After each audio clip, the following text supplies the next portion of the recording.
What is up, guys? It's the Sound Alchemist here with Gershwan. Today we're back to answer more questions that you guys leave in the comments down below, because that's what we do here at For the Greater. This is a video series where we answer the questions left by you, the viewer. If you have a question for us, comment down below. Put a question in front of your question because we get those questions first. And that is what Jeremy Kunyak did. What if some Ogryns were men who didn't take to the gene seed treatments? So what are Ogryns? Yeah. Ogryns are actually abhumans, and abhumans who existed on a planet and their DNA just completely got, or not DNA, what would it be? Yeah, I guess their DNA. So they split off from the human genome and they became their own subspecies. They can still interbreed, I believe, with themselves, or I mean, obviously with themselves to create more Ogryns, like solid, like it's a solid strain. There's no deviation or going back to humanity. Mm-hmm. And then but they're also like humans.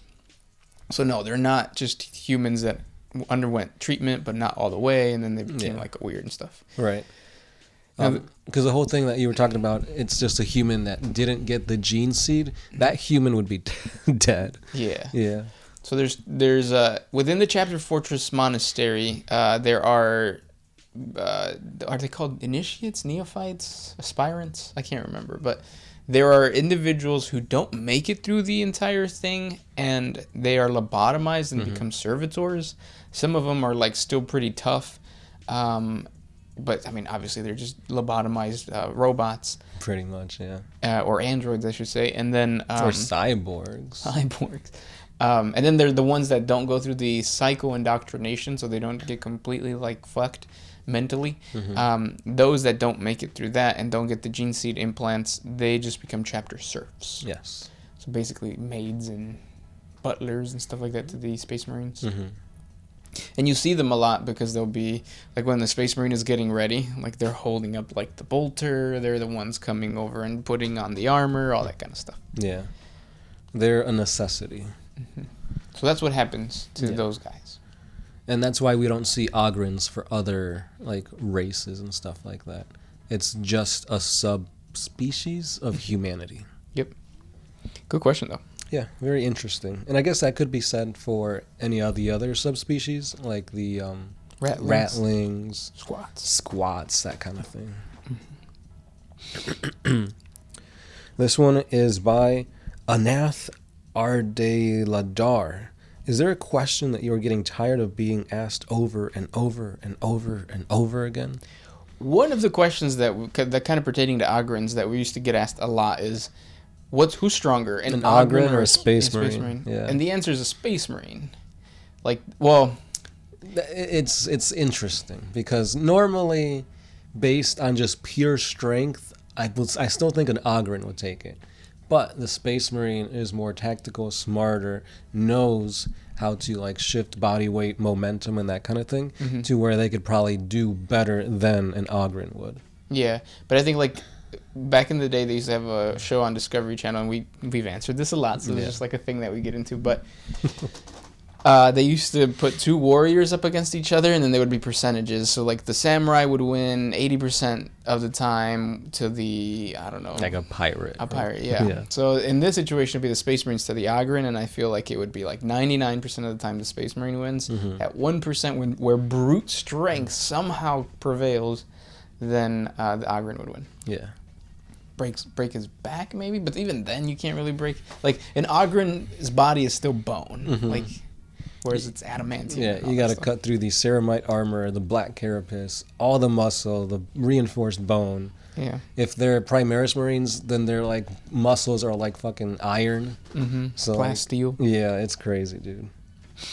The other one was the what would happen if a Kroot ate the Emperor? Like, in order for Kroot to get the advantages of eating whatever it is they kill, it takes generations. Mm-hmm. So it's not like, oh, I'm going to eat this piece of orc, and now I'm tough. Mm-hmm. Oh no, I'm fighting against the Psyker, let me eat some Eldar flesh. Now I can like throw warp lightning. That's not how it works. No, it'd be like their kids kind of show a certain affinity towards like aggression if it's orcs. And then it just keeps building and building until like you do have like really swole ass Kroot. Yeah, and it's all about the Shaper, because the Shaper is the one that dictates which strain or like which generation is taking certain things. Because it could backfire. That's why they have Krootoks. That's why they have Kroot hounds, whereas these Kroot ate so much of a certain being that they kind of devolved and became less smart but more agile, or less smart and more bulky, that kind of thing. Yeah, and then it's almost kind of like abhumans, where the shaper needs to be careful to like not go too far towards a certain thing, because he always wants to pull his like clan back to the original Kroot stock. Right. Whereas But then it's like if you're fighting like a nomadic Kroot and like their shaper has died or something like that, and then they start eating, whatever, then that's when you get all these variations. Yeah, so like Kroot cannot just eat Portillos all the time. Nah, because they'll either become too dry or too wet. Dipped. Next question comes from the big one. In my hood, there are plenty of girls who claim to have gotten pregnant without even having sex. Is that a Christmas miracle? They're all Virgin Marys in my eyes. So let us revere and praise. Oh, I can't do that. Yeah, I guess that's the closest thing to a Christmas miracle, right? Or they're just lying. Yeah, and they're trying to get you to pay child support when the child isn't even born. TATV Canada. You guys have been talking a lot about the various editions of 40K and how the changes to point values and damage dramatically alters the dynamic of power between factions. Do you have a favorite edition, or is there one that you think was particularly well balanced?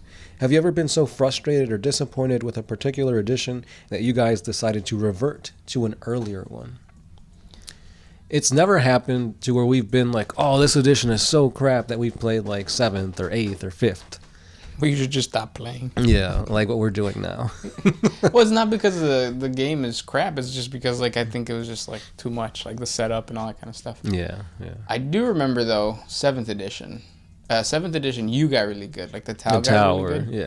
Yeah. To the point where it was uncomfortable to just play, because it's oh, he's just gonna shoot and then we're dead, and then we stop playing. Yeah.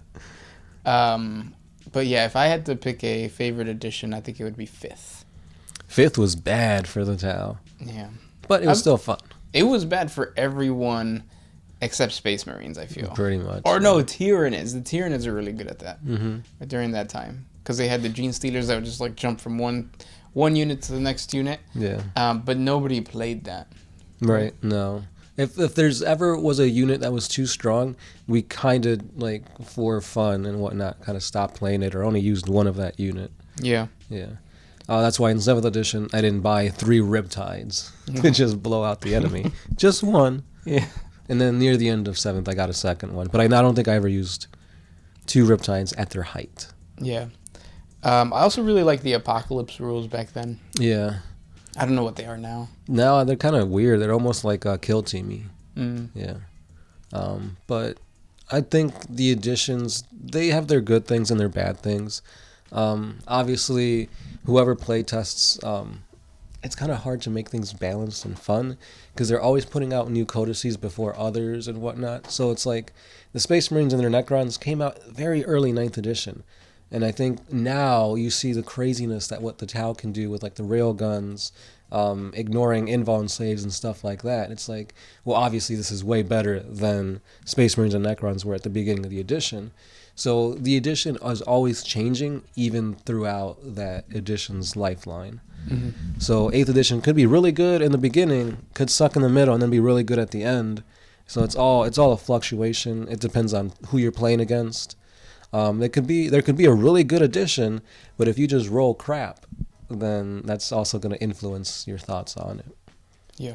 Yeah. So I think it's never going to be 100% bad, 100% good. And if it ever gets to that, then just take a break. Yeah. But a good question. Next one comes from Evangelium. WAAAGH! What are your favorite Mexican dishes? Mine is nachos or enchiladas with barbacoa and or al pastor with frijoles fritos. Chipotle salsa roja, Monterrey cheese, queso fresco, crema, and mole negro. Topped with Pickled jalapenos and fresh cilantro. I'm drooling now. That does sound really good. Yeah, my favorite Mexican dish. That's a hard one. Yeah, it's hard to actually pick one, but most recently I had quesadilla, which is basically a mix of birria tacos with like a quesadilla. Mm-hmm. Chef's kiss.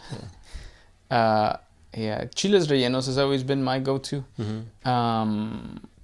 With rice, but yeah. Yeah, tamales, pozole. Mm-hmm. The tamales, I don't think has ever really been that appealing to me. I think the masa is a little too much. I like the tamal that's been like the next day, and then you fry it, and you put pico de gallo on it. I like that because the flavor, like it's not overpowering. It's not just masa and meat or the mole. That I don't like too much. Yeah, I think I like it more because you don't eat it like 24/7. It's mostly like a Christmas time, Thanksgiving time type dish, and you kind of associate with like family and friends and having fun and whatnot. Yep. Next question. This one's by Rogel Korn. Seeing as how Ferrus Manus is never returning, what if Rogel Dorn came back with a Necrodermis prosthetic hand, and he renames his legion, the Iron Fists, as a nice homage to Ferrus? That'd be really cool, but I don't know if they were cool like that. Yeah, I definitely do not think he's going to rename the yellow ones, the Imperial Fists, into the Iron Hands, because, like, why would you do that? No, that part won't happen. Him coming back with like a prosthetic hand, I could see that happening, since that was the only thing that was recovered after he went into that Chaos flagship to like fight off demons and whatnot. Mm-hmm. Yeah, but his return, I think, is going to be crazy. There's going to be a whole storyline, a whole campaign to it, and it'd be awesome to have another Primarch finally join Gilliman to fight against all these crazy demon Primarchs like Mortarion, Magnus, that kind of thing. So yeah. It'd be nice to see Dorn versus Angron. Mm-hmm. That'd be nice if they both return at the same time. Yeah, that'd be pretty cool. But I think the next one to return, like all the rumors and whatnot, is pointing towards the Lion, Lionel Johnson, and Fulgrim for Chaos. But we'll have to wait and see. Fulgrim's gonna be badass. Mm-hmm. Half like centipede snake thing, half four-armed demon. Mm-hmm. With wings. I'd jerk to that. And a big, throbbing, meaty, pulsating hunk of meat of a heart. Yeah, that'd be pretty cool. Yeah, he was very loving. Yeah, he's got a big heart like the Grinch. Yep. Grew 3 sizes that day. This isn't a question, but it's funny. It says, Seymour Fields. I live in southern Greater Chicagoland, and if I ever see one of you guys in line at Portillo's, I'm going to scream out for the Emperor, because I'm not about the WAAAGH. And there's no way I'm walking into a Warhammer store when I've got leisure hour hobbies. I thought it was leisure hobby hours. I don't know. But yeah, you're right. The prices at leisure are way cheaper than the prices at the GW store. Yeah. But the closest GW store to leisure is the Warhammer store in Naperville. I believe so, yeah. And that has Larry. So it's that's like, enough. I'll give Larry those extra $5. Yeah. He's really knowledgeable, and he has like his own homebrew everything. Yeah. Yeah. He plays Custody, so that makes him cool in my eyes. Yeah, he has his own like Legion too, or chapter. Space Marines, yeah. Yeah. Go in there, talk to him.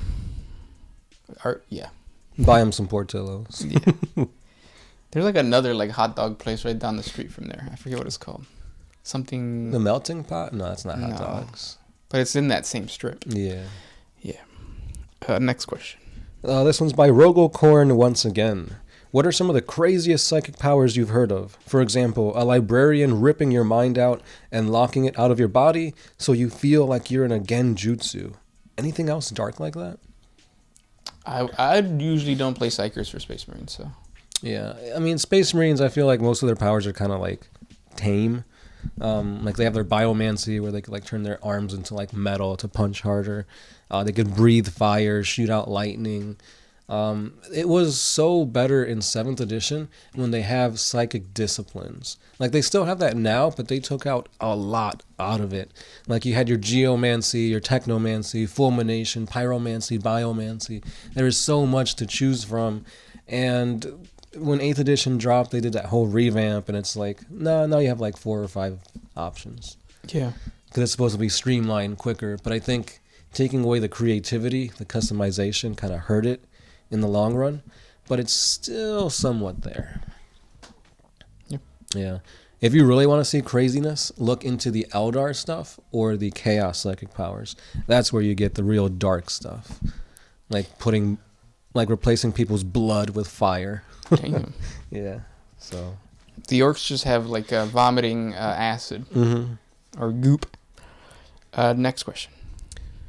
One from Sean M. Would you guys ever make more videos on the Dornian heresy? Maybe. That's a fan series or a fan lore. Lore, yeah. We'll see. This one's by J-Day. Do the Solitaires have a primary leader spearheading their cause? Kind of like a chapter master or anything like that? The Solitaires. So like the Harlequins? Yeah. It's that... the mask? Was that the Troop Master? I think that's what they call him. Maybe, yeah. The lore, I feel, to the Harlequins is very brief. Like, yeah. Not boxers, but brief? Yeah. ARS 273. When my band starts touring again, will you guys come out to a show? I'll put you on the guest list. What kind of music is it? Yeah, I don't like concerts. Like Bad Bunny's coming in August, or I mean, he's coming earlier, but we're going to the August one, and I'm not looking forward to it. Just wear like a bubble suit. Be like Bubble Boy. Yeah, don't come near me. Which actually reminds me, Abraham Corona says, you told us to stay away from you guys because you guys are naturally shy. And that's true. I did say that. And that kind of proves it, the whole concept. But I was also joking because I said, if you see me on the street, you don't know me. Which is the lyrics to a song. So we don't really mean that. If you guys see us on the street, just say hi. Right. Don't scream out, "Wow!" or "For the Emperor," because then you'll just get looks. Or spit on us. Don't spit on us. Yeah. Leave that for the bed. Yeah. Next question. This one says, or this is just a comment by Erock9. Thanks for keeping me awake during morning shifts. Do you guys like listen to us on the intercom? Just bust out, welcome back. This next question comes from Charlie Edwards. If someone, not GW, was going to make a bunch of models, write stories, animations, games, whatever, basically just expand on the lore, what obscure faction would you like to see get some special attention? Abhumans comes to mind, but I don't know. It's funny you bring that up, because that is exactly what Mini Wargaming Dave is doing right now. He's doing his own line of models, the Veil Touched, which is basically third-party Chaos Space Marines. That's cool. Yeah, and that's crazy to think of. Like, if you thought of somebody making their own minis, like, years back, you probably would have thought, nah, GW's got a monopoly on this. Like, they're not going to let this happen. But it's doing it. He's doing it. Yeah. I'm trying to think. What is something that it's kind of like not really touched on or doesn't people want to talk about? I've mentioned it in the previous For the Greater Wall, and I think it's Sisters of Silence. Yeah, like, to give them more models, more, like, their lore is great, it's there, and nothing's really done with it. So to kind of pick certain named characters from the lore, certain relics and stuff like that, I think that would be pretty cool, especially for, like, anti-psyker, to have a whole army that's made specifically against that would be a pretty interesting thing. Because if you're fighting against Grey Knights, Thousand Sons, Eldar, some Chaos lists, some Space Marines list, you could bring Sisters of Silence, and that would really dampen what they can do. So I think that'd be pretty cool. Yeah, I agree. And it's that grim, dark aesthetic, too. Yeah. With, like, the sisters and how, like, they have to take oaths and stuff. Yeah. Is it an oath or a vow? Vow, probably. Yeah. Vow of silence. Yeah. But, yeah. And then there's another thing, but now I can't remember. I'm drawing a blank. Yeah. Oh, he mentioned Abhumans as, like, a whole new model line. Oh, yeah. I can't remember. No. Yeah. Next question. This one's by Shinku Kiritu Ichika. What if the Emperor somehow found out about Lorgar's pilgrimage during the Great Crusade? How would this have been dealt with? Would the word bearers have become another lost legion? They probably would have, yeah. Yeah, because basically what Lorgar was doing the whole time during the Great Crusade was going against what the Emperor wanted. He said, "Don't preach to me as a god," and that's exactly what he was doing. He did rubbermend them pretty bad with like burning down their Monarchia or something. Monarchia, like their favorite city and whatnot. They could have easily become like the third Lost Legion or something. And there's a lot of cool backstory and lore for Lorgar. Considering he's usually like the runt of the litter, he gets picked on. But I think him having that type of upbringing, that type of retaliation thrown in against him, I think he's going to be really badass, and there's going to be a lot going for him when he finally finishes his meditation and fully becomes a demon prince and goes after the Emperor or the Imperium or whatever. I feel like that's end times. It's got to be, yeah. If we see Lorgar come back, then yeah, but the Emperor's coming back too. Mm-hmm. But yeah, those were the questions for today. If you guys have more questions for us, please comment down below. Thank you guys for hanging out with us, and we'll talk tomorrow. Yeah, stay awake in the morning with One Mind Syndicate. This is the Sound Alchemist, Gershwin, and we are out.